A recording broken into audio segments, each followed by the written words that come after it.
Everyone, welcome to Coconut IAS and ये है अपना इकोनॉमी करंट अफेयर्स। इसमें हम द हिंदू के आर्टिकल्स देखेंगे इकोनॉमी से रिलेटेड। तो फर्स्ट है ये जो एनएए है, नेशनल एंटी प्रॉफिटरिंग अथॉरिटी। इसने बोला है unsure GST cuts reach users. जो जीएसटी कट्स किया गया है, जो अभी जीएसटी काउंसिल की मीटिंग हुई थी उसमें जो कोविड एसेंशियल सप्लाईज थी, है ना, बहुत सारी चीज़ें जो कोविड से रिलेटेड थी, जो क्रिटिकल सप्लाईज थी, उसमें कट किया गया था टैक्स रेट में। तो वो जो टैक्स रेट जीएसटी का कट किया गया है उसको एंड यूजर्स तक पहुंचाया जाए। वो जो एनए है ये ही एक मतलब एक बॉडी है, जो अथॉरिटी है, जो ये इंश्योर करती है कि जो जीएसटी टैक्स रेट में जो कट होगा वो आगे पास ऑन किया जाए कंज्यूमर्स तक, है ना। ये इसी की रिस्पॉन्सिबिलिटी है एनए की। तो एनए को भी हम देखते हैं नेशनल एंटी प्रॉफिटरिंग अथॉरिटी। ये बनी हुई है section 171 of central GST act 2017। जो जीएसटी एक्ट अपना आया था 2017 में, उसी के अंदर ये सेक्शन 171 है। 171 सेक्शन है, ये भी याद रखना है, सेक्शन 171। एंड ये पुनिटिव एक्शन भी ले सकती है। अगर इन्होंने अपना ऑर्डर डिक्लेयर किया और किसी ने नहीं माना तो पुनिटिव एक्शन ले सकती है। उसमें ये रजिस्ट्रेशन भी कैंसिल कर सकती है, याद रखना है। इसके पास ये पावर है कि ये रजिस्ट्रेशन कैंसिल कर सकती है और पुनिटिव एक्शन के लिए भी रिकमेंड कर सकती है। दूसरा, अगर इसके ऑर्डर के अगेंस्ट आपको अपील करनी है तो आप सिर्फ हाई कोर्ट में कर सकते हैं, है ना, डायरेक्ट हाई कोर्ट में आप इनके अगेंस्ट कर सकते हैं। तो ये तो थोड़ा सा हमने एनए के बारे में देख लिया है। अगली न्यूज़ है अपनी कि जो 88% of SMBs small and micro businesses हैं।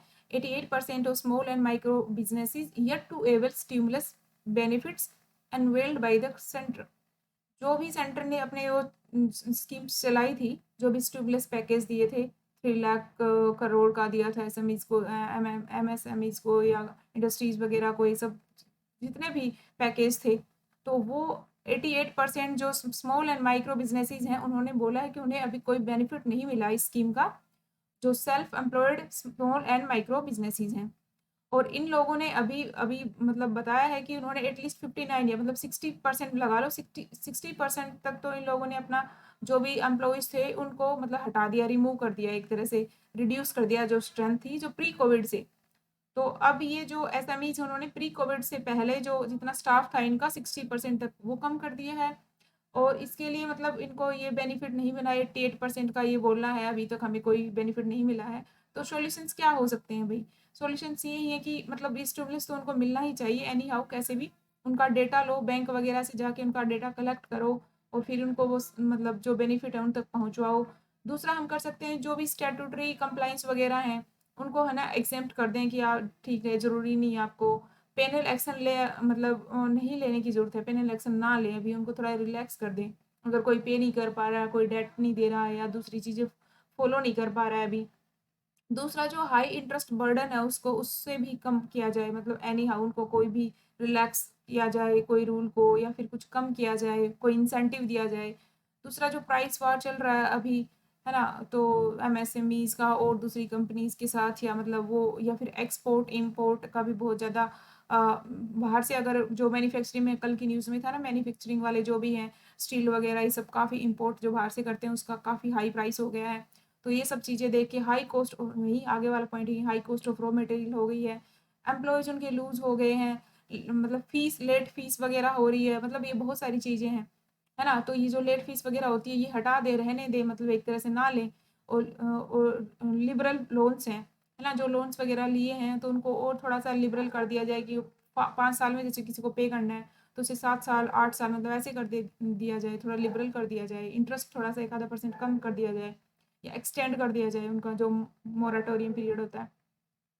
दूसरा, जो क्लियरिंग पेंडिंग, मतलब जो ड्यूज़ वगैरह हैं तो उनको कैसे क्या क्लियर करना है, कैसे सेटल करना है, ये सब। एंड ड्यूज़ को कुछ क्लियर कर दिया जाए, मतलब जो एडजस्टमेंट होता है जितना भी होता है, not declaring NPA for a year. और जो एनपीए वगैरह होते हैं, अगर आप पे नहीं करोगे तो आपको एनपीए में काउंट हो जाएगा। तो मतलब उनको थोड़ा टाइम दिया जाए, मतलब ऐसे ये सजेशंस हैं, सॉल्यूशंस हैं, मतलब क्या कर सकते हैं हम।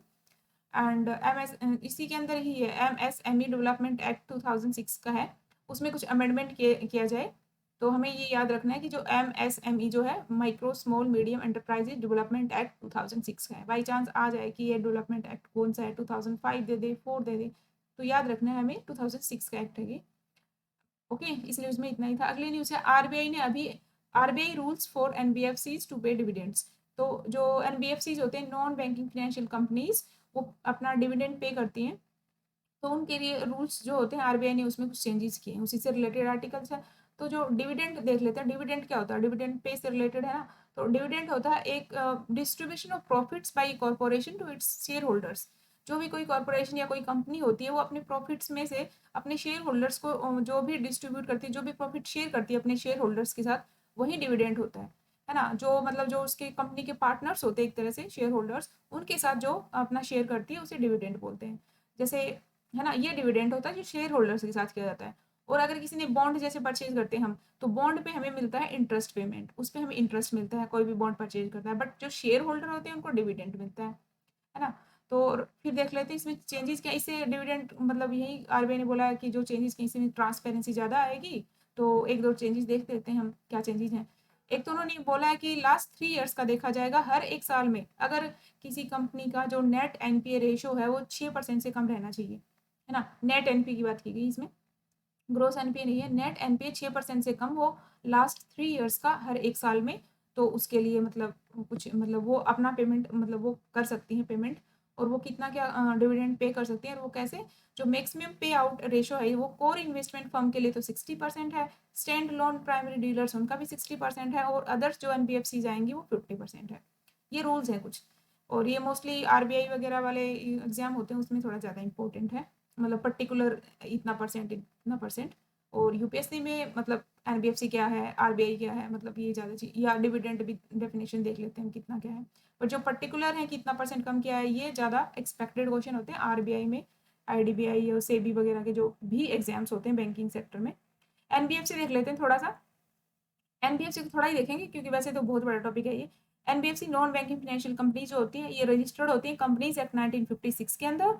और ये लोन्स देती हैं, एडवांसेस देती हैं, है ना, सिर्फ लोन वगैरह ये एडवांसेस वगैरह देती हैं। एंड ये डिमांड डिपॉजिट एक्सेप्ट नहीं करती हैं। मतलब अगर बैंकिंग में और एनबीएफसी में डिफरेंस देखा जाए तो वो डिमांड डिपॉजिट एक्सेप्ट करते हैं बैंक्स वगैरह, बट ये डिमांड डिपॉजिट एक्सेप्ट नहीं करती हैं, और चेक्स वगैरह भी इशू नहीं करती हैं। दूसरा, जो बैंक्स में हम डिपॉजिट करवाएंगे तो उस पर्टिकुलर अमाउंट के ऊपर अगर कोई भी बैंक फेल हो जाता है, कुछ भी हो जाता है, तो जो भी कस्टमर्स होते हैं उनको पहले 1 लाख की लिमिट थी, मतलब डिपॉजिट इंश्योरेंस होता था, अब 5 लाख का कर दिया शायद, कि 5 लाख तक का आपका इंश्योरेंस है ना, कुछ भी आपको 5 लाख तो मिलेंगे ही मिलेंगे। तो एनबीएफसी में ऐसा कोई इंश्योरेंस गारंटी स्कीम नहीं है, कोई आपका मतलब मनी का डिपॉजिट का इंश्योरेंस नहीं होता है ना। ये कुछ मतलब एनबीएफसी की कुछ ही पॉइंट्स थी जो हमने देखा। और रजिस्टर कौन से में है ये, 1956 कंपनीज एक्ट में, जिसमें कंपनीज एक्ट 2013 में अमेंडमेंट कर दिया गया है। तो ये कुछ न्यूज़ थी। और एक क्वेश्चन देख लेते हैं अभी। RBI setup on the recommendation of which commission. तो आरबीआई को जो सेटअप किया गया था 35 में स्टार्ट हो गया था, तो कौन से कमीशन के अंदर इसको सेटअप किया गया था। ये कमीशन है हिल्टन यंग कमीशन, या royal commission on Indian currency and finance, 1926 में बना था, 1926 में। हिल्टन यंग कमीशन भी बोलते हैं, या फिर रॉयल कमीशन है इंडियन करेंसी फिनेंस पे। और आरबीआई एक्ट 1934 है ये। और आरबीआई का एक स्टैट्यूटरी बॉडी है। स्टैट्यूटरी क्यों, क्योंकि एक्ट के थ्रू बनी है, जो भी कोई बॉडी एक्ट के थ्रू बनी हुई होती है स्टैट्यूटरी बॉडी कहते हैं ना। तो ये क्वेश्चन था, and thank you so much.